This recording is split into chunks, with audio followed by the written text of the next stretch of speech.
You are listening to episode 187 of the Game Deflators Podcast. My name is John, and I'm joined by Ryan. Hey, everybody, here at the Game Deflators Podcast, we like to talk about games we've recently picked up, games we're currently playing, and we get up to mischief in today's Inflation Deflation Challenge.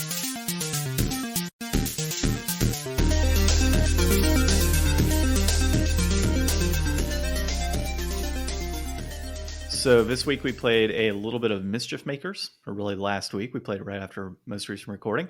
And I played Mischief Makers on the N64. Ryan, I don't know how I feel about this one. Yeah, I was excited about this. I've always heard good things, and now I feel meh feelings, and we'll go over that today. Yeah, we will. But also in this episode, we're going to be talking about the biggest announcements from the Summer Game Fest that just took place. Netflix and its impressive, I would say, Ryan, impressive lineup of games and shows. So that's pretty good stuff. We're also going to talk about Microsoft planting seeds for cloud gaming. And we'll dive into our inflation deflation challenge at the end of the episode. But first, you can find this episode on thegamedeflators.com, our out-of-date website, on the podcast app you're listening to now, as well as other podcast apps, and on social media at Game Deflators on Twitter and at The Game Deflators on Instagram and Facebook. And Ryan, what do the people need to do? Leave us a review, like 6-7 stars. I hear they're reaching for 8 these days. Yeah, you could just whatever 10. You can manage. Yeah, you could do 10. You just leave it on 2 different platforms, 5-star reviews. It works too. All right. Well, recent pickups and currently playing. I will start. That first one doesn't count, John. Nobody cares. It does, because I'm picking myself up. So I got a pull-up bar, which was nice. Like the whole big setup in the that's on the ground versus in the doorway. So that's kind of cool. Just want to point that out.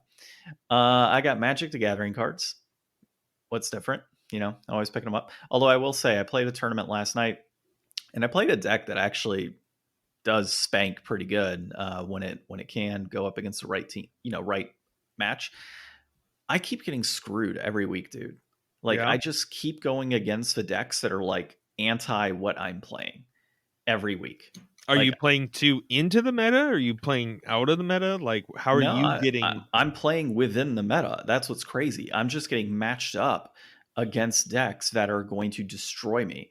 And so I was pissed. The last time I played out there, I went 3-1, but they didn't go 5 rounds. So I already talked about that. This week, the first deck I played was number 1 in the meta right now, which is fine, but it's a beatable deck. The problem is the deck I was playing doesn't match up well against that deck. And so the other 2 decks I played, I beat right after that. So it's 2-1. And then I somehow got paired up to somebody else who's playing Angels, and the deck doesn't do well against Angels. So coincidentally, the deck I played a few weeks ago would have beat the Angels deck, and it would have beat the other decks I played. But it wouldn't be. It probably wouldn't have beat. No, it would have beat the first deck, because one of the guys I play with there, that I talk with quite a bit, he was actually playing the deck I played a few weeks ago, just a few modifications, and he beat the deck that I lost to in the first round. So it's dude, I can't win. Every single time I go out to a tournament, I just end up playing whatever's anti my deck that happens to be strong against it. It's so frustrating. So I don't know. I might also change shops that I play at, because I'm kind of getting pissed off at the way that they handle their prize support. It's just extremely inconsistent. I asked him, I said, hey, is it a pack per entry this week? And he's like, oh, no, it's not a pack per entry this week. I'm like, but the cost of entry has not changed. There's nothing different. We're still paying $10 to enter the tournament. And a couple weeks ago, you gave a pack on entry, and this week you're not. There's inconsistent. I'd rather leave with 1 pack in hand because of my $10 I'm playing than him prize it out the top 4, which you have to. And based on how they do their rounds, you could have 3 or 4 people that are 3-0 or whatever, or 4-0, and then a couple people 3-1, and you're sitting on the outskirts of 3-1 because you had a poor matchup here and there. It's just the weirdest thing. So I'm really not happy with the way that they handle their prize support. I'm not happy with the way they structure their prize support on a week-to-week basis. A lot of shops, at least in my past that I've gone to, it's a standard, and we saw this with Athoria, right? Athoria, you go in, it's hey, we're doing draft this week. It's a pack per win. It's a pack on entry. for at least, pack per win. But if you're like last place, you get a pack because you entered, right? Like everybody leaves with at least something.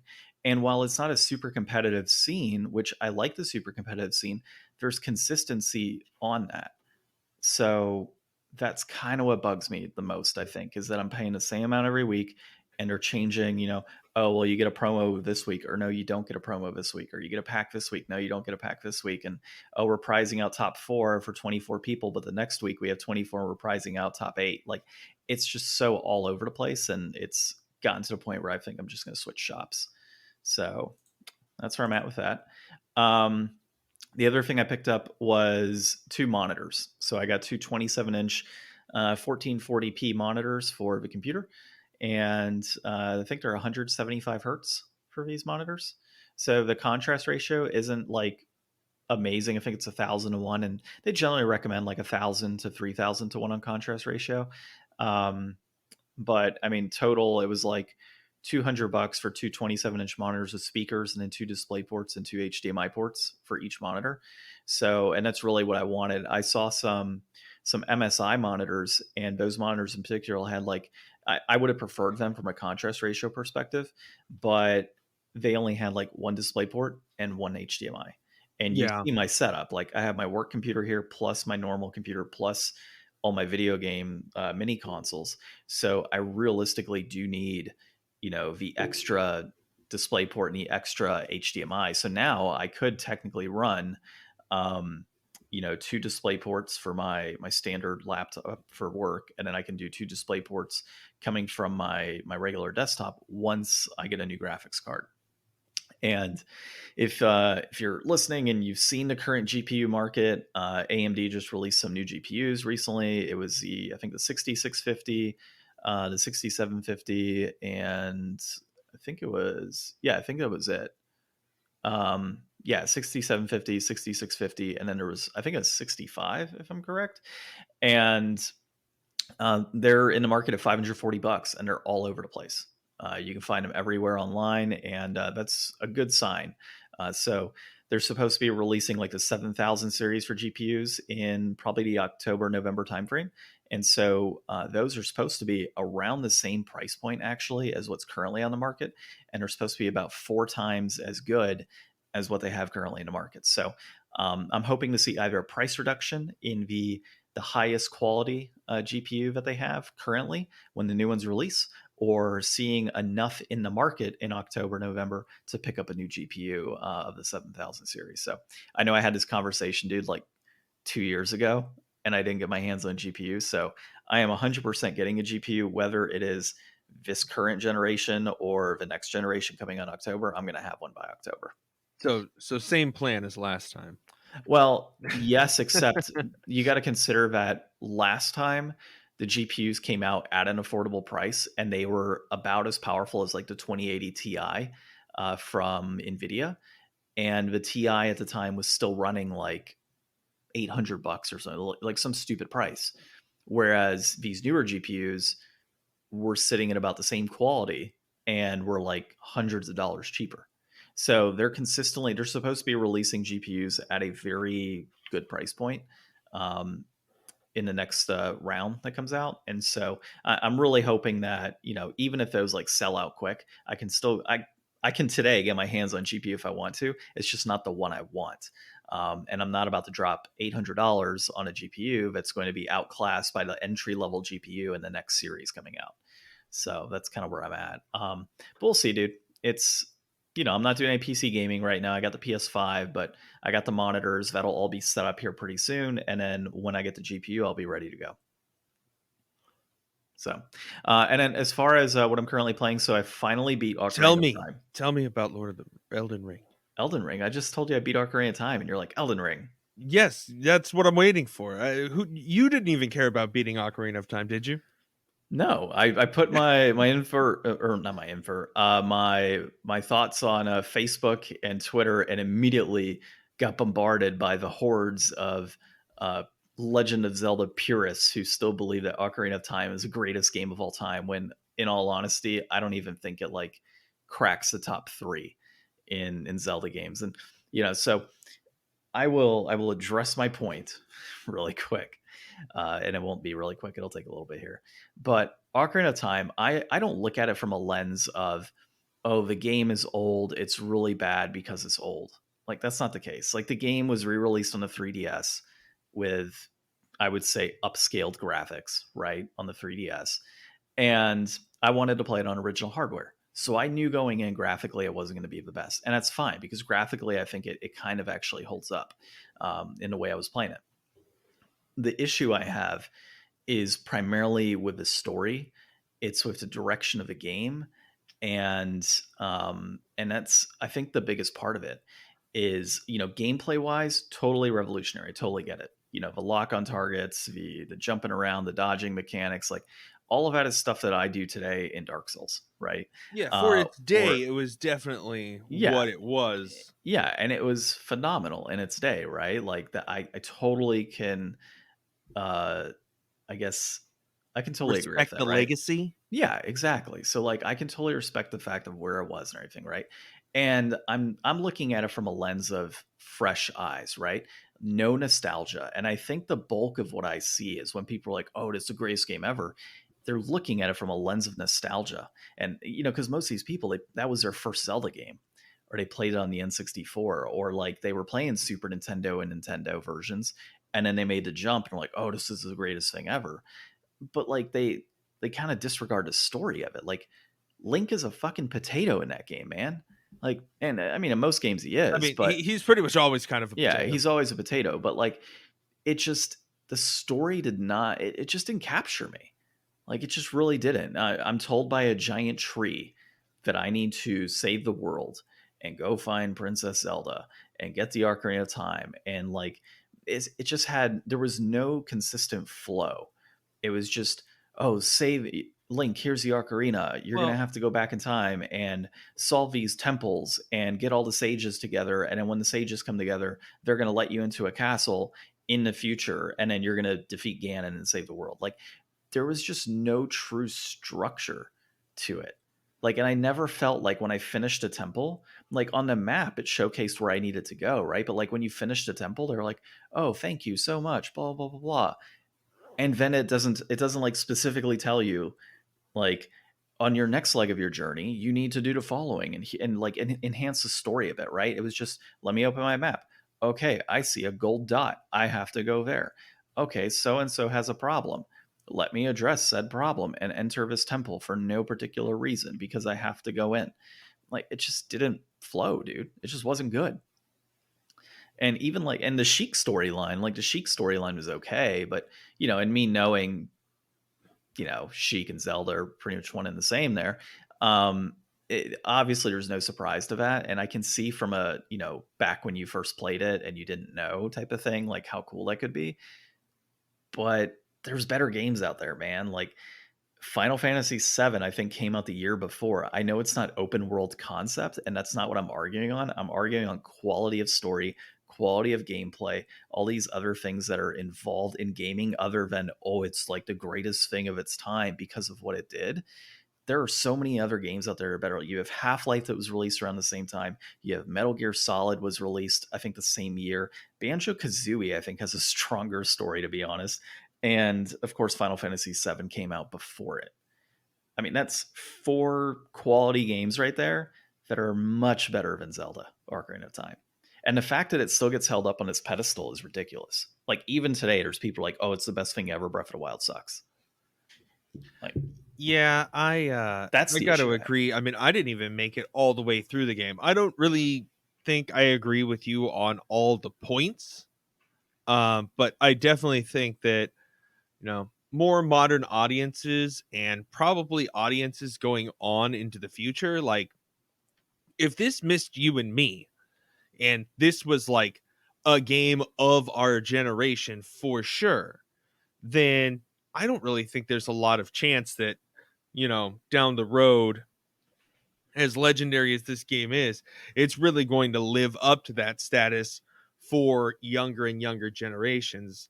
And it sometimes when I think about stuff like that, it makes me even think like, we're working so hard, a lot of people are, on game preservation, but a lot of these games that people are like trying really hard to preserve, like in the future, it'll be great to have that knowledge around, but I mean, it's not going to make a huge difference to a whole lot of people.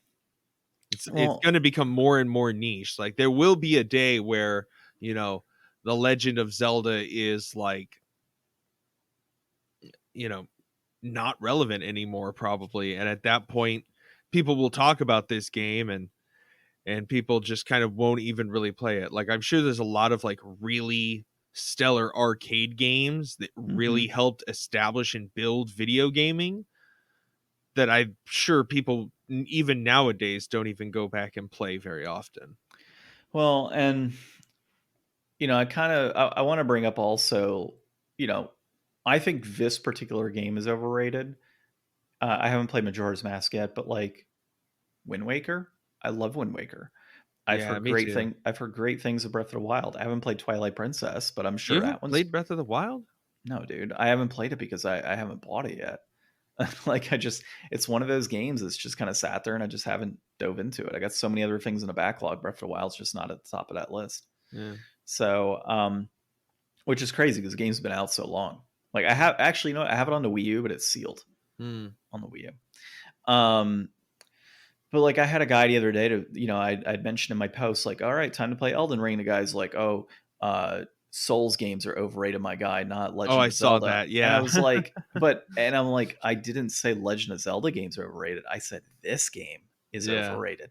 And you know what? Like, yeah, Souls games are overrated, but there's some consistency in them. And there's also different storylines that you approach every single game. Okay, And no, don't I don't know that I would go.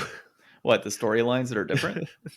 Well, There's the what, storylines consistency? are all just dude at the end of the world lighting the fire or not lighting the fire. No, There's an undead village in there somewhere. I mean the development of the different characters and such within each respective area. Like so far, I'm still trying to get a hold of the lore and storyline to Elden Ring right now, but they are extremely hard to follow. Yeah. Like you What? have to watch videos to Yeah. understand the lore of that stuff. Whereas like Zelda, I didn't need to watch a video on Ocarina of Time because it was that bland of a story and that simplistic in what was happening. Elden Ring has like deep lore, or not Elden Ring specifically, but Souls games generally have some very deep lore tied to them. I will say though, out of all of the Souls games that I've played, I think Sekiro is um, I would say the most fleshed out one, It's the story most wise. directly narrative. Yes, and I still think it is the best one out of the entire. Like even after playing some Elden Ring so far, I'm like level 29. Sekiro is still by far my favorite. I think the big difference is like in most of the Souls games, like you feel like everything's already happened and you're just kind of coming upon the aftermath of Yeah, most things as things are winding down. Whereas in Sekiro, like you're like kind of in the middle of the action, like you're trying to save the Emperor, like the war is happening. yeah, exactly. And like Elden Ring and the experience I've had so far, I just got to Godric. I don't. Did you go against Godric or Yeah, dude, no? I got like I'm level like 94. I'm like 100 hours into the Oh, game. damn, dude. Okay, yeah, I'm only like level 30 and I'm at Godric right now. Would But you start as? samurai. Ooh, Yeah, so I'm very much strength and vitality bows. right now. Um, No magic. some magic, not much. I haven't picked up a staff anywhere to be able to do any of my magic. Mm. So that's what I'm waiting on right now is finding a staff because I do have a healing spell. My faith is up high enough that I can do some healing if I want to, but I don't There's have a staff. I think it's like the meteor staff or something like that. That's like just like top tier low level staff. I'll have to look into it. I did beat. It took me a little bit, but I finally got used to whatever his name was, the big knight, the tree guy. I forget his name, but he's like the first boss that you face, like that mini boss. The horse sentinel, Yeah, the Sentinel, Tree Sentinel, I think is what it is. tree sentinel. Yeah. Yeah, so it took me a little bit to beat him, but I finally did. So it was fun. I had to level up quite a bit. The first boss that I came across was I don't even remember. The guy in the cave. No, not the guy in the cave. Although I did beat that one pretty quick. The guy in the cave, but no, there was a no, not the guy in the cave. You're talking about the spider looking thing. No, there's like a wolf guy in a cave, like right near the beginning area. Like it's over by those soldiers that are like in the forest, kind of on your way to that first soldier encampment Oh, where I you know where get that. like the spirit Yeah, ashes and stuff. I know where that cave is. I haven't actively explored that one yet. No, I'm talking about the first boss after you go through, like, as you're making your way up to Stormvale Castle. It's the first boss that's in there. So I forget the name of it. But I had somebody actually was able to get summoned into my game. So I'm like, okay, cool. Like Mm-hmm. I'll jump in. The mistake I made though is I put down my soul sign to get summoned into somebody else's game so I could ramp up some runes, because I guess there are runes in this game. And I leveled up, and I think I leveled my way out of being able to help people out in that particular area. Mm. So that kind of sucked, because I could have just stayed there and consistently had people, like, getting 3,000 souls every boss battle, but didn't work out that way. But no, so I got the Godric, and I took down his first form as we were talking earlier. And then right after I hung up with you, where I'm like, hey, I'm in a boss battle right now, I called because he was in the process, like, adding the dragon to his arm. Yeah. And at that point, I was like, oh, yeah, I'm fucked. So I'm going to have to figure out how to approach that one. That's a close combat type of battle, from what I've seen so far. And, the fire just kind of like really messes things up. So, You'll have to send me a picture of your map. I want to see like how much you've explored so far. okay. Yeah, I could take a quick snap on, screenshot, send it to you. But yeah, so Elden Ring so far has been interesting.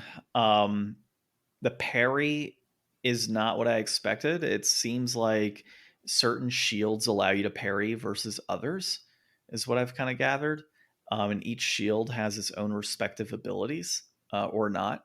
So, like the little shield, I know I can block with it, and then I can hit R2, and that will allow me to do not a, I guess, like a counter attack, but I haven't figured out how to parry in this game, dude. Like it's been difficult so far. So that's something I'm going to have to kind of practice on, see Did if it's you within the shield or if I have to do it manually. did you get the whetstone knife? Yeah, I did. So I have the ashes that I've been equipping and such. Because you can change out like what's on your shield and stuff. Yeah, no, I know.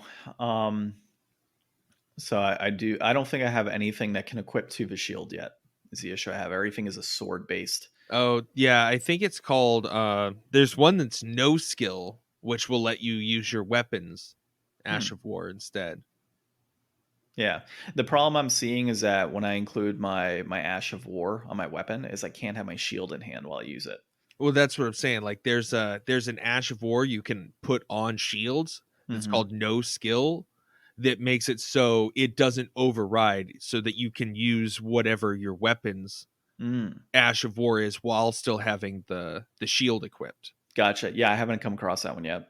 So I'm just in pure exploratory mode and kind of marching my way up Stonevale Castle. That's like the most fun part, like at the beginning of the game where you're like starting to really put together like how big things are and like what the different kind of trope areas are. Like this is the thing that I think after this we could probably have a better conversation about open world and like what my reservations were with like um Pokemon Arceus and Pokemon going open world. Like there's so much different stuff in Elden Ring, like little nooks and crannies to explore, that I Hmm. just never thought Game Freak would really be able to flesh a world out with.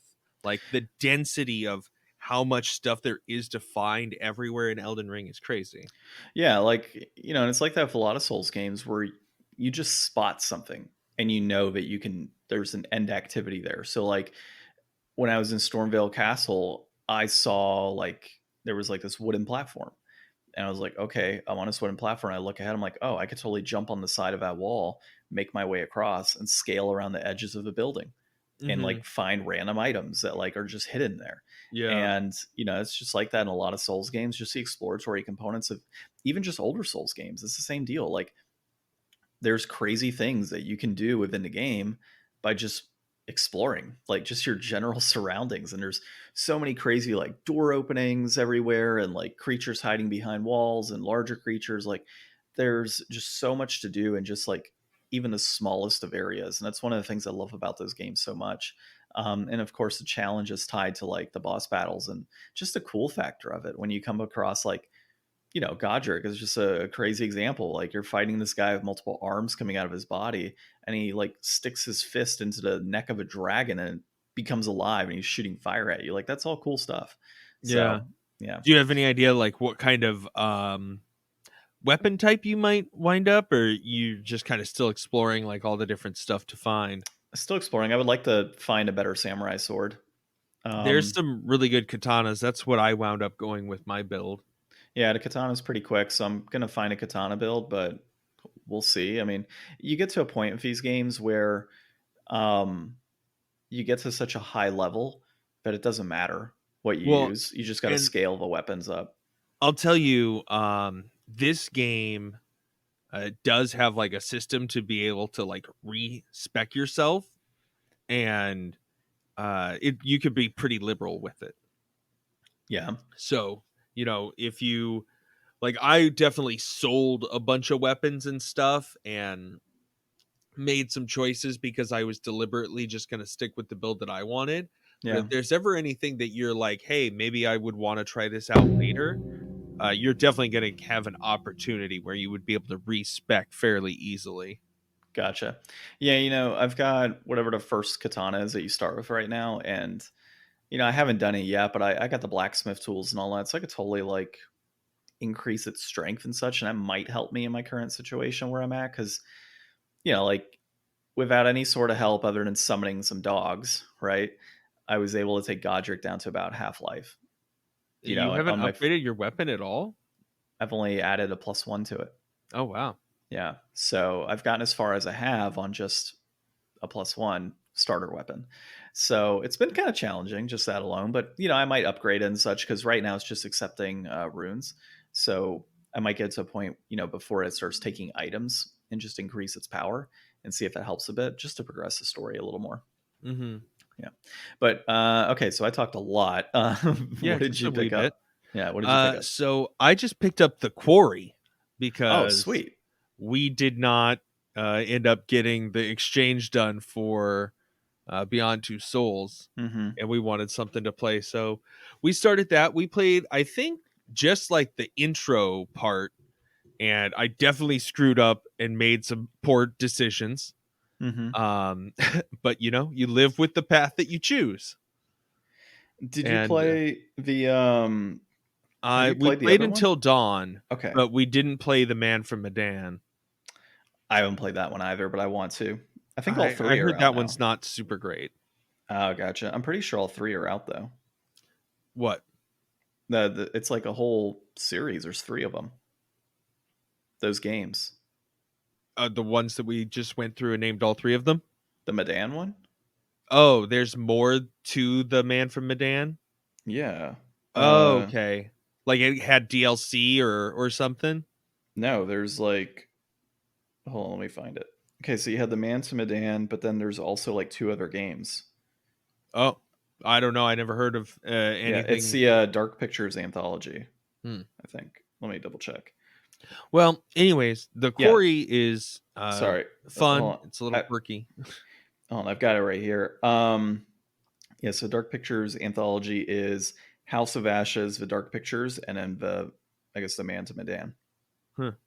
Or yeah, House of Ashes, and then Dark Pictures, Little Hope, and then the other ones. There's three of them. Okay, yeah, I hadn't even heard of those other two. Yeah, go on now. It does have a little like kind of uncanny valley going Mm-hmm. on. I was kind of hoping that you know, more of that would be ironed out. Like it's still not perfect, but it still looks really good. Like it's not bothersome. The voice acting and the characters so far seem interesting. I like the setting, like creepy camp with the teenagers getting axed off. The intro had like some good scares, not like super jump scares, but not like, more that kind of like signs where it's like you see the thing and it was kind of there the whole time, or like just maybe like a sudden brief, but not like a jump out at you kind of scare.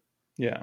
So I'm digging that. I keep thinking that the direction like indicator for which way to, react Mm-hmm. is just the circle button, but there's like a circle ring closing in around, and then once it hits a certain point, then it shows you the direction to go in. So it gives you like a moment of anticipation. But I just keep hitting the circle button like as soon as I can as a reaction. Yeah. Um, and then I'm like, oh wait, no. So it's fun. We're having a good time with that. I look forward to playing more of that. And And then, you're playing another game right now too, aren't you? I mean, Mobile game? huh?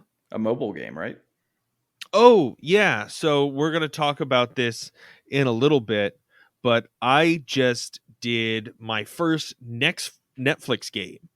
We're going to talk about the Netflix shows off some game stuff, and there was a game Poinpy Mm-hmm. by Devolver Digital. And the guy who made Downwell, which is a really fun like falling game. This is like a jumping and going up game. Yeah. And you're like this little dinosaur thing, I think. And there's like this big cat snake dragon thing chasing you upwards. And you kind of like just bounce off walls and kind of fling yourself like what is that, Ori? You do Yeah. kind of like an Ori fling, or kind Uh-huh. of like Angry Birds arc launch, but vertically. Mm-hmm. And you have to jump into different fruits to make a recipe, and then when you land, you smash all the fruits into juice and feed the cat thing, so it gets less angry as it chases you. And then if you bump into something, you get hurt, or if you don't feed the cat thing in time, you get hurt. As you go through, you get like more jumps, more life. You get like accessory things that you can equip that do minor changes, like make double fruits appear or make you jump higher. So far, so good. I think that I didn't really expect much from Netflix gaming. Mostly, I was thinking of Netflix gaming like on console. And I was like, we should do a Netflix game for an inflation deflation just to check it out, because I'm sure neither of us have ever tried it. Well, I mean, you have now. Well, but I tried it in a way that I didn't even realize. Like, Netflix gaming on your mobile phone is you go to Netflix and Yep. you choose a game, and then Netflix sends you to the App Store, and then you download the game from the App Store, and then you log into Netflix in the game, Interesting. and then you could play a new mobile game. Like, it's just extra layers to mobile games on your phone, but like on a console or on a TV with just a remote, like there's certain games you can play with just a remote, I'm sure. Yeah. Oh, I'm So sure. I would be interested to check that out, I guess. Yeah. Interesting. Yeah, I wouldn't have Yeah, pegged it but like that, Point B, type of layer. check Okay. it out if you have Netflix, and I'm sure you do, or somebody who has Netflix and you're using theirs anyways. Check out Point B. It's fun. Yep. Good stuff. Well, let's dive into, I guess, games, right? So the summer games or So many summer game games. fest, yeah. So Jeffrey Parkin and Polygon, we're going to be covering this article. We're not really covering it, just going through their list. Well, I don't want to hit everything on here. I I just know, want I to talk know. about the stuff that I want to talk about. Yeah, so you start first. So, and then you can comment on these or bring up any others. Yeah. So we will kind of go through here in order a little bit. I just kind of stopped caring in the middle. Yeah. Street Fighter 6, we already saw Street Fighter 6, but Guile looks cool. So I'm excited for that. That Aliens Dark Descent game, that looks dumb.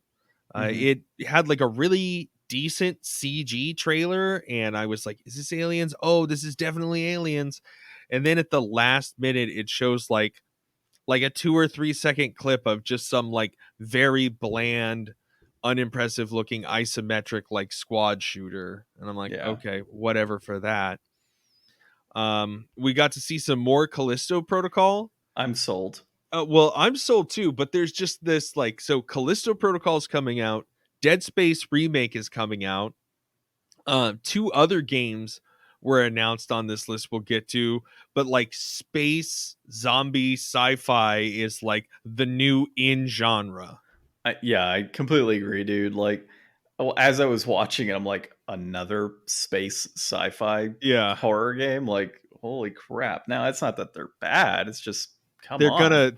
gonna start really being all over the place. I like that as a genre, though. I hope it inspires maybe not some adaptations, but some more Hollywood space sci-fi horror. I always enjoy those. Mm-hmm. Let's see. So Call of Duty Modern Warfare 2, I don't really Yeah, don't care. care. Yep. Flashback 2. We've played Flashback, haven't we? Dude, this is a sequel I knew I didn't need. Yeah. Like, I coming from like way in the past. That's like such an old game. yeah, and it's the same format too. So that was interesting, and it says it'll be released at the end of 2022. I mean, Um, Oddward Soulstorm did really good and, better than they anticipated, unfortunately, because of the circumstance. mhm, But maybe there is a bigger presence now for, these old, more like cinematic platformers to come back. maybe. Yeah, Fort next one. Solace was the next thing. That's the other one that's kind of Dead Spacey. And they didn't really do too much though in that trailer. But I like Um, Troy Baker. uh-huh. Roger Clark was good in Red Dead 2. So, I mean, voices are cool. Space, horror, Mars. This is Yep. all stuff I can get behind. I was down with that one too. I thought that was pretty cool. Routine. Another. This is the last sci-fi space horror that we've got on here. This one looks more like it's weird, creepy robots, but they said this one was like canceled like 10 years ago. And now it's been brought back. So interesting. Yeah, I thought that one was pretty cool. I'm happy to see something like that out. It is a little different in the zombie aspect. It does kind of remind me though of the whatever alien game it was that came out on PS4 several years back that I played, Just Isolation. yeah. Yeah, just a robots component, but still, I mean, it's welcome to check it out. Uh, Um, Stormgate, High Water. I don't really care about either of those. I mean, I if you're didn't, into RTS or indies, and I these are am for to an people. extent. Like, I love playing some RTS. I won't get like super into it, but I'll play it. And they didn't really show me enough. Like, I mean, a trailer just doesn't. Obviously, we can go out It and seems watch like it's still gameplay, early. I guess, but like, I hate RTS games that do that. Like, they have this crazy trailer and like all these cool things for it, and it's like, just show me the gameplay, because I know that, yeah, you might have some cinematic trailers, but that's not even close to what the gameplay is going to Yeah, be like, you really don't get any idea what it looks like. No. So Yeah. like, show me gameplay. I don't care about a trailer. High Water looked interesting, but The it's not my style. the next one was so good. The Goat Oh yeah, Simulator 3 trailer, like nerfing all the people thinking that it was gonna be a Dead Island trailer or something. yeah, That was hilarious. yeah. I absolutely liked the approach on that, and I am not somebody that has played a lot of Goat Simulator. I've Me dabbled in it in either. the past, but it is a hilarious concept, and the fact that they trolled Dead Island like that was perfect. And if you missed Goat Simulator 2, go find it. Yeah, Next, Marvel's Midnight Suns. I don't know, not really the game for me, but apparently this is going to be pretty good. yeah. Cuphead. I like Cuphead as an idea. It was kind of a hard game for me, so I don't know about that. It's a hard game for everyone. Yeah, Honkai and Zenless Zone Zero, those are more mobile games. TMNT, this one I want to talk about. TMNT Shredder's Revenge. Well, hold on. Zenless Zero, I thought was uh, Zenless Zone Zero. I thought it was pretty interesting. I don't think it's a mobile game, is Yeah, it? it is. It's the same people that did Honkai and Genshin Impact. It's just a new No, that's. setting. Oh, I see. I don't know. I thought it was pretty cool looking when I watched it. Shredder's TMNT, Shredder's Revenge. Revenge. Casey Jones. Casey Jones, awesome. John, this is going to be on Game Pass. I'm going to bring my Xbox over and we're going to play this. That works for me. One Piece Odyssey. I love me some One Piece these days. I have never played a One Piece game other than the like Arena Fighter on GameCube. This is going to be an RPG. Maybe I would play a One Piece RPG. Well, I don't know. there's several One Piece RPGs out there already, and I own a couple of them. But for me, like, I haven't watched One Piece, and I really want to. So it's like every time I see a One Piece game released or some sort of announcement, it gets me in this mood of like, I really need to just start One Piece and just start watching it from the ground up. And I just never do. I don't know what it is, but like, it's so Well, I mean, there's intriguing. only Like, like 800 plus episodes or something. It's fine, dude. I can get dude. Come on, I went through 800 episodes of The Simpsons. You don't think I can do 800 episodes of One Piece? Yeah. Like I Well, did I that. mean, the thing is, it's not all in English. Oh, really? No, I think somewhere in like the six or 700s, they haven't gone full English. Oh, so it's not dubbed out yet. Yeah.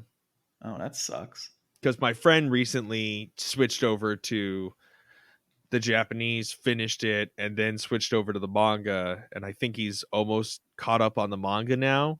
And he just went on hiatus. So, That's one of those things that, like, do I just wait for the show to just be done?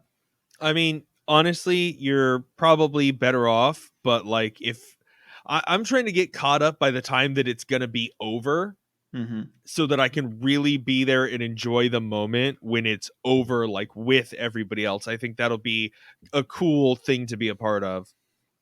Yeah, I think what I need to do is just I need to finish South Park and then jump into Dragon Ball GT and finish that, and then I'll I've got start. GT on DVD if you want it. Oh, dude, loan it to me then. Yeah. Okay, cool. Yeah, because I've been wanting to watch it. So Saints Row, Boss Factory, that's nothing. Mhm. Nightingale, we've heard about before. This was the most we've seen of Nightingale, and I was Mhm. actually really kind of moved towards this. I thought this looked interesting. Same. It piques my interest for sure, and it's one that I'm going to keep my eye on. Last one here, I think. Right? No, Layers it's of a few more. Fear, that looks kind of okay, I guess. I thought it was pretty cool, but it's just another horror game. Yeah. Like that's the thing. There's so many horror games coming out. Like, why? Yeah. There's other genres. And then we've got Gotham Knights, which I'm sure people will be into that. And then we've got The Last of Us Part 1 Remake version 2. Why do we need this? Like, it makes zero. So I was talking to Justin earlier, and we talked about how Last of Us had its remake, or not remake, but it's remaster on PS4, and the PS5 is backwards compatible to the PS4. So So why would you need this? the thing that they did, I guess, They added the DLC, I know that. well, I've only played the first part of the first game. You played the second game, right? I played both, yeah. So the combat's way better in the second game, right? I mean, it's a little bit of the same for the most part. It's a good game, but it's So not. they're overhauling like all of the mechanics and stuff to be in line with how the second game plays, so that in the future, if people want to go back and re-experience the story, both games play the same and both games look fantastic, as opposed to they both look great but the first one's kind of janky. I They mean, want to get away from that and just have like this definitive, these two games and this HBO show are like the legendary movies as games as product. I just think it's unnecessary. I mean, look, there's games that have been out on Yeah. the PlayStation 1, PlayStation 2, PlayStation 3 years and years and years, right? Over time. Bloodborne. Remake Bloodborne. Don't There you remake go. this. Yeah, don't remake this. Don't remake Bloodborne. Give me Bloodborne 2. Like, like it's just so unnecessary. Like, why? And not saying that they make it, but like, why do we need another, like, a remaster or a remake of a game that just came out on the PS3 and it was remastered for the PS4? Like, it's just not needed. Like, Yeah. make other games. Like, give me a new Jack and Daxter game. Don't give me Last of Us Part 1 again. What are we going to get? Like, and it's being developed for PC on top of that. So why not just give me Jack and Daxter or, something else along those lines? I just don't understand the reason for yet another remake of Yeah. something that's frequent. It's not even like Final Fantasy VII. I totally understand the remake aspect. Resident Evil games, I totally understand the remake aspects, right? Like Resident Evil 4 is on PS2. Totally get remaking it into current gen graphics. Last of Us Part 1 is not that far from what we just experienced. Yeah. And especially with the PS4 remaster, like it's ridiculous. So yeah, that one kind of bugged me. Yeah. And that's how they closed it out. So that Yeah, was well, all of Summer Game Fest. I think that they had some pretty decent stuff in here.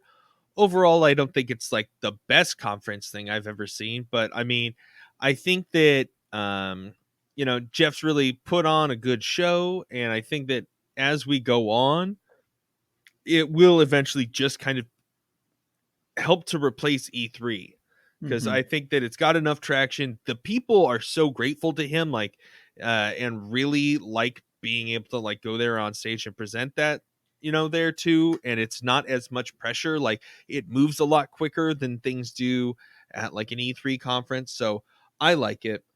Yeah. Next up was the Devolver Show. Did you actually watch the Devolver Show? I did not watch the full Devolver Show, but I'm You looking watched the at. trailers? Wait, which one are we talking about here? The Uh, Summer Games Fest?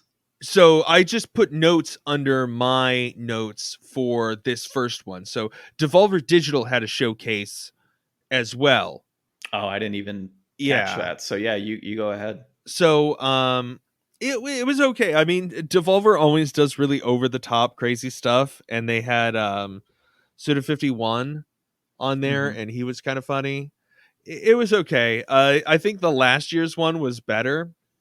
But they showed off 4 really great looking games. The first one is Cult of the Lamb. I don't know too much about it. It's um I didn't really pay too much attention to that one, honestly. It looked cute. It looked like there's you're a lamb and you're trying to save this pig that's been kidnapped by this cult in this town. It's like a cute 2D looking game, but also has that like Devolver edge to it. Mm-hmm. Lots of demonic symbols and stuff. The next one, Angerfoot. Angerfoot looks great. It's like a first person Hotline Miami where you just like kick the shit out of everything. Um, the next one, John, Plucky Squire. You What should is this look up one? the trailer for this one. All right, let me This look one up. looks incredible. So it starts off as like a 2D like book, and then you're this like cute little 2D character walking around in this book, solving puzzles, like dropping words in to change the world, and then all of a sudden you're off the page in a 3D world. It's kind of like I don't know, like Paper Mario meets like Sackboy, or maybe like some kind of idea on uh like the Zelda where you went from like 2D to 3D. I'm watching it right now. That's pretty cool, actually. I Yeah. like that. It looks like that's going to be a huge next hit for them. And then the last one, Skate Story, is a very atmospheric like skateboarding game where you're like a demon made of glass trying to skate your way out of hell or something. It looks like the Dark Souls of skating games. Well, if my YouTube advertisement would not have come up, I would already be commenting on Skate Story. Yeah. I So got Plucky 4. Squire though, that looks really good, doesn't it? Yeah, no, Plucky Square looks pretty cool, and I'm actually intrigued to see if like maybe you go through different books and such over Well, and it time. showed them like even on like the thermos that was sitting on the desk, like he was like doing side scrolling like on around the thermos. It was very cute. Yeah, yeah, Skate Story looks pretty interesting. Yeah. It reminds me of um what is it? Super Hot, kind of. Like Yeah, very kind of like simple shapes and stuff, what are but you made out of? Like glass or something? yeah. Huh, it's pretty cool. Yeah, no, So I like that. the Devolver showcase, it was like about 25 minutes for 4 trailers, or you could just go watch the trailers. Yeah, Um, so the next thing that we'll cover here, we're talking about the Netflix shows off Sonic Prime and an impressive lineup of indie games. Maybe we'll run through this list a little bit faster because honestly, there wasn't a whole lot there that I was super interested in. yeah. So let's see. There's a ton. Obviously, a lot of their shows are talking about on here, but Sandman looks cool. Do you have any familiarity with Sandman? no, I know it's Neil Gaiman, but I haven't really been familiar with it. I've always heard it's really good. I am interested to see that, or maybe try reading it at some point. Yeah. So let's see. We got Cuphead season 2. There's an anime for Tekken. Was One announced in Piece show uh got some huh behind the scenes stuff. One Piece. We've got let's see, a Sonic the Hedgehog show that's been announced. Castlevania Nocturne. is another game-based series that they have coming out again. So this one actually follows Richard Belmont, so it's pretty cool. Queen's Gambit chess game, or Victor, sorry. Yeah, Richter Belmont, sorry. Yeah, I'm gonna get slammed on that one, huh? Richard Belmont. Richard You know, Belmont. good old Dick Belmont. Dick Belmont, because he dicks you all the time. He's got a whole different kind of whip. I've had quite a morning, dude. Okay, so Queen's Gambit, chess game, which I thought was kind of lame. Well, they made it. Did you watch the trailer? Yeah, they made it look like this super cool game, but I'm like, it's just chess. As good of a, like we were talking earlier, like if I'm going to go on my TV and play chess against somebody, I mean, that's as good as you're going to get. Really? Yeah. I would not expect anybody else but Netflix to have put this much attention to detail and time into a chess game. So more power to them. There is a Shadow and Bone RPG, which if you have not watched Shadow and Bone, it's pretty cool. Let's see. They've got La Casa de Papel is a heist adventure, I guess. Too Hot to Handle game, which is kind of weird. Given like if you know about that show, then you would agree it's kind of a weird thing. Let's see. Hex Tech Mayhem. They have Three Kingdoms. So Reigns, Three Kingdoms, which is actually it looks like a digital Devolver game on here. Yeah, that's another like classic game. That's one where you just like swipe left and right. Interesting. Raji, which is going to be a hard release. Coming to our friend Premium Edition Games. Yeah, so that's pretty cool. So you can get a Premium Edition Games version and play it on your TV, I guess, or your phone. I think Test it out there game. And then buy it. You got Point P, which you played. Yep, and talked about earlier. There is Desta, The Memories Between, which is a turn-based strategy game.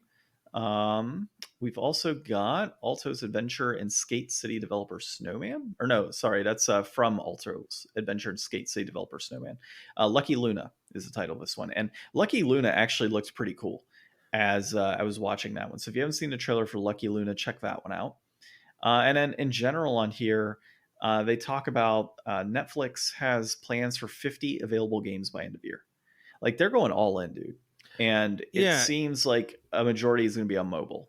And if they're able to get, I guess I never really gave them credit. Like I always thought that the games that they were going to have on there were just going to be like Angry Birds and stuff that you already know about. But like the fact that like, I'm not saying that like Point B is like drastically different than those types of games. It's still the same kind of type of game, but it's like a good game with a good history, a respectable developer that usually puts out quality products. So like if they're able to get more things like that, and Raji, even developing their own like this Queen's Gambit game, like they're really putting way more effort into this than I ever thought that they were going to. So I really think that Netflix is going to go much further in this than I expected them to. So yeah, it very much surprised me when I was watching the trailers for those things and like just reading into that article, like what was going on. And then obviously their commitment to gaming by bringing on TV shows as well. So like it's becoming a one-stop shop in a sense where, okay, cool, like I'm going to watch some Castlevania and then, oh, cool, I'm going to watch some Sonic. All right, well, let me go ahead and play some Raji or let me play Lucky Luna. Once they get to the point where they have a killer IP that they've developed that they can release day and day with a series and both of them are successful, I mean, at that point, the door really opens up to them to have like an experience that nobody else really has. Like, it takes a lot for the stars to line up for like a new company to have, an IP, a place to show that IP, a place to play that IP, and all of them are all in-house. Yeah. And they could really do all of that.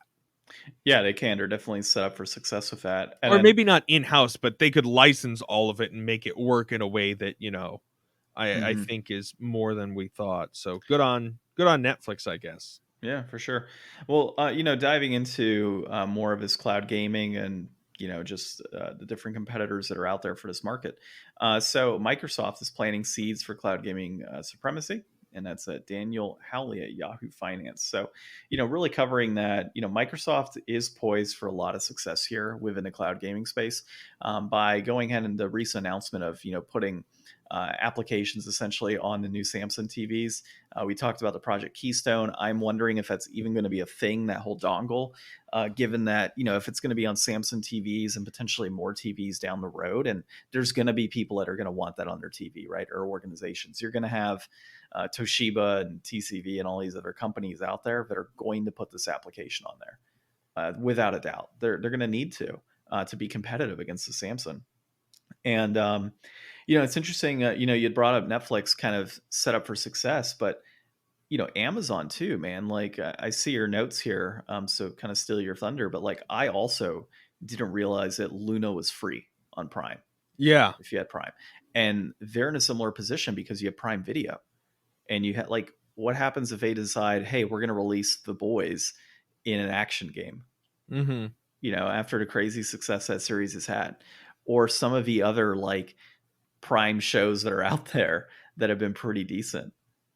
Video games tied to those, like they're also set up in a way that are going to be super successful. But I think Microsoft is going to be number one in this space, predominantly because of what they've been able to do with Xbox Game Pass. They've made it super affordable. They've brought in tons of different developers to obviously develop for us. They've purchased organizations to develop games as first party as well as third party. So they're really going to be a behemoth in this space. And most likely moving forward, I mean, I predicted a while back that I think they are ultimately done with hardware after this set of Xbox is out, and they are likely going to move into more of that cloud gaming space and potentially putting their games on competitors like Sony and Nintendo and such moving forward. I think that's why. Oh, go on. This partnership with Samsung, I mean, cloud gaming on Samsung, Yeah. like if it's going to be pre-installed on Samsung TVs, I'm guessing next year's Samsung phones come with Game Pass pre-installed as well. Why not? Yeah, exactly. And what are you going to do, Sony? Like, Sony has to at least put their technology into their Bravia line of TVs. If they don't respond to this by doing that, like they're already going to be a stage behind in their own tech. They're already a stage behind because their tech right now, like you can do the new Sony whatever you're doing, right? You could do it on your PS4, your PS5, and you can do it on PC. Like that's it right now, right? And which is fine, except for the fact that they are priced at a higher price point than Microsoft is right now. I think to be able to do all of that, it's like $17.99 a month. So they're priced higher to Microsoft. Microsoft has some great studios now. Yeah. It's not a good spot for Sony. Do we know if Sony, so like another thing they mentioned in here is how Microsoft is going to start allowing subscribers to be able to play certain games that they own and have purchased through the cloud streaming, not just the only on Game Pass games. So I don't know if Sony has that or not, because I've never really tried to engage with it. I think they have like remote play though, where you could just like remote into your PlayStation from your phone. You can technically. So I mean, or at least you I think I haven't tried in a long time.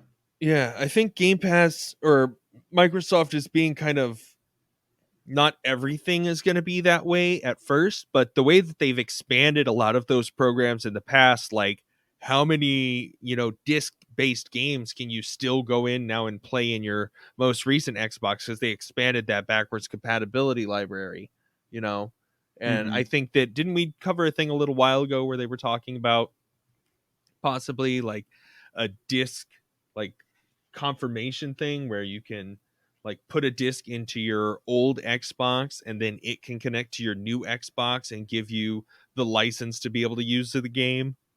I think we had talked about that as maybe something that they should start instituting. Yeah, so there's, they're really taking off in ways that Sony definitely needs to address. Like, they've definitely made the first step towards addressing that by Mm-hmm. changing their PlayStation Plus and coming out with these new tiers, but obviously Microsoft is shooting way higher, way faster. So let's see Yeah. what Sony does now.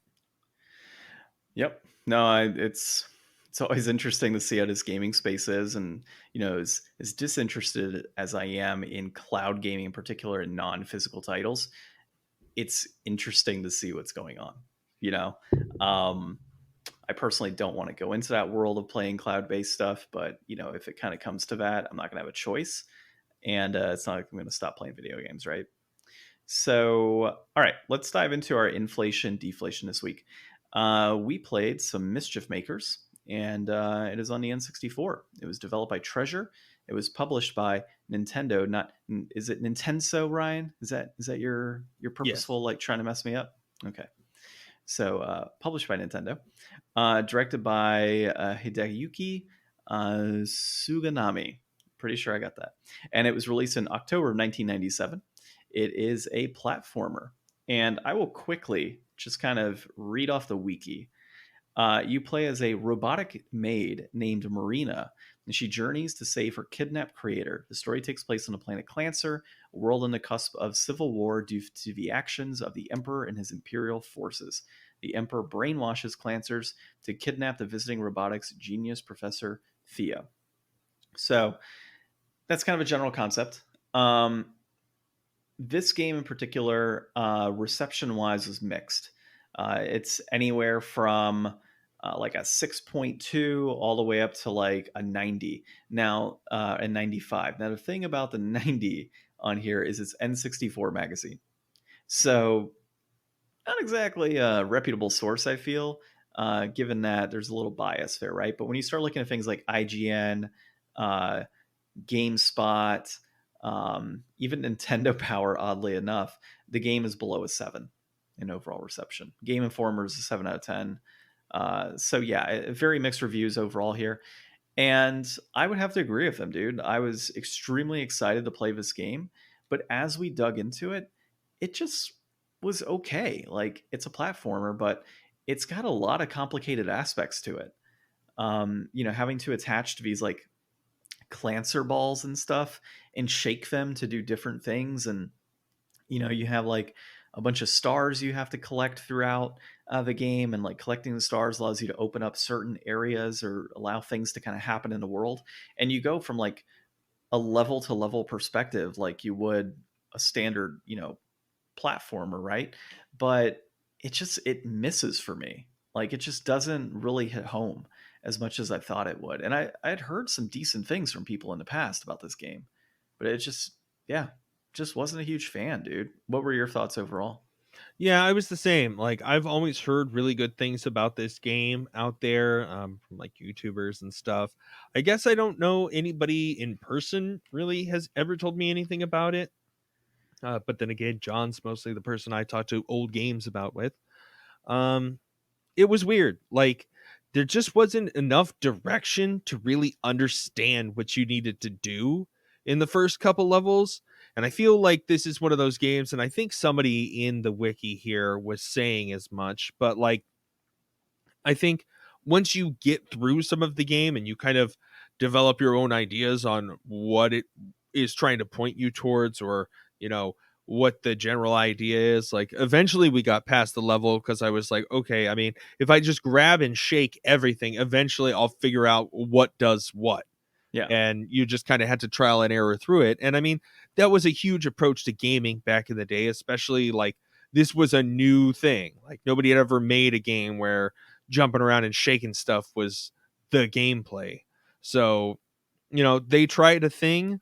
Um, the novelty must just work for some people. I mean, I don't have enough patience to really get a super ton of fun out of most platformers just on their own anyways. So this just probably doesn't have the get up and go I really need to be invested in. But I mean, if you are somebody who just likes quirky platformers, or, new interesting control styles, it's a lot of like jump, grab, shake. that kind of thing. You know, controls for me were not very good. I thought they were pretty complicated for what we were trying to do. There was a lot going on with that. Graphically, I didn't even think like there's other games on the N64 that hold up much better than this. I just, it was super muddled. There's a lot of other platforms you can play out there that are better quality. And you're right, story wise, it's just like, yeah, we kind of got the gist of what was going on, but it wasn't like super intriguing, right off the bat. And we went through quite a few levels. Did we? I thought we only did Yeah. like 4. No, we went through like I think up to 5 or 6 on that first area. So it wasn't, and that's the thing, man. Like as I'm going through a game, I want something to captivate me quickly, right? And when you play other types of platformers like a Mario or a Donkey Kong or a Kirby or anything like that, right? You're generally pretty engaged after the first few levels, and like you want to continue the story because the gameplay's fun. The controls are generally pretty smooth. There's some semblance of story that's tied to it that gets you interested in what's actively occurring. And this just didn't hit on any of those. And the musical score wasn't even that good.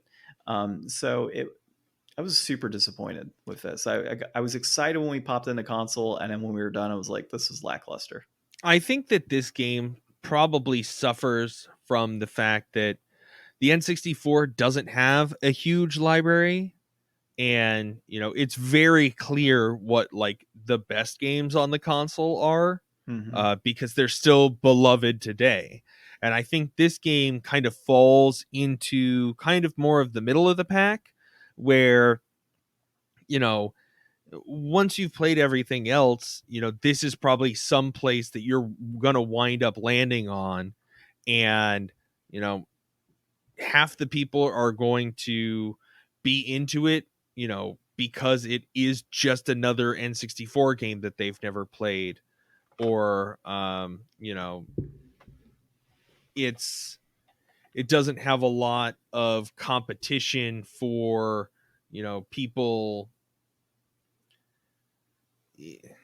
I don't know. I don't know what I'm trying to say. I'm trying to basically. I get what I get what you mean. Like it's just, yeah, there's a smaller library in N64. I totally get that, and this is a fallback. At the end of the day, like when you don't have much else to play on the N64 and you want to try something new, this is honestly just a fallback. And there's not a whole lot of other platformers, I guess, on the N64 that are like this. When I say there's other platformers, there's no Mischief Makers 2. Yeah, but probably for good reason. And there's other platformers. There's just not necessarily one like this. And we're talking in a world of 3D platformers. This was a 2D. During 2.5D, I think they call it. Yeah, that's true. It's not that great. So brass tacks on this, man. You're looking at complete in boxes sitting at 160, 165. It peaked at 204 in 204.70 in September of last year. It is trending downwards. A loose copy right now running you 38.73. That peaked in March of this year at 41.49. It's trending up. Our rating on this, I'm gonna say inflated, dude. Yeah, me too. I mean, it may be. It's a cult classic, is what it kind of comes down to. It may be a cult classic, and it may not have. I looked at the list. I looked at the list on price charting. I looked at what was just kind of below it and what was just kind of above it. And you can buy way better games on the system for less.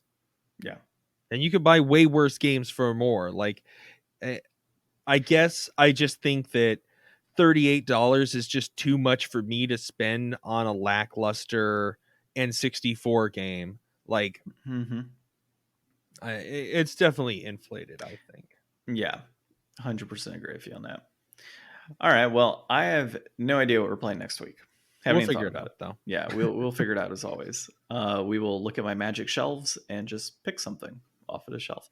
Maybe I don't know. We got to see if that One Piece RPG. Maybe we can play around that. Or here's an idea: the demo for what's it called? The Hellsinger game, Metal Hellsinger. Oh yeah, it's out. The demo. Ooh, we should play that. Yeah, I've wanted to play that. We should play that. Let's play that next week. We'll do a review of that demo, see how it is, get our thoughts, and it kind of falls into the Game Deflators, into our line of view and what we typically do. We essentially demo games and then give our thoughts on it from, whether you should play it if, you like the initial aspects of it. So definitely curious on that one. And it's got all the music I like. So it kind of flows Yeah, nicely. you'll be like right at home. Oh yeah, for sure. Now it depends on how the game plays. I did see some early on like people commenting on Twitter about it, and a lot of people actually like it. So I'm excited to try it out. So all right. Well, this has been episode 187 of Game Deflators Podcast. My name's John. I'm Ryan. And thanks for listening.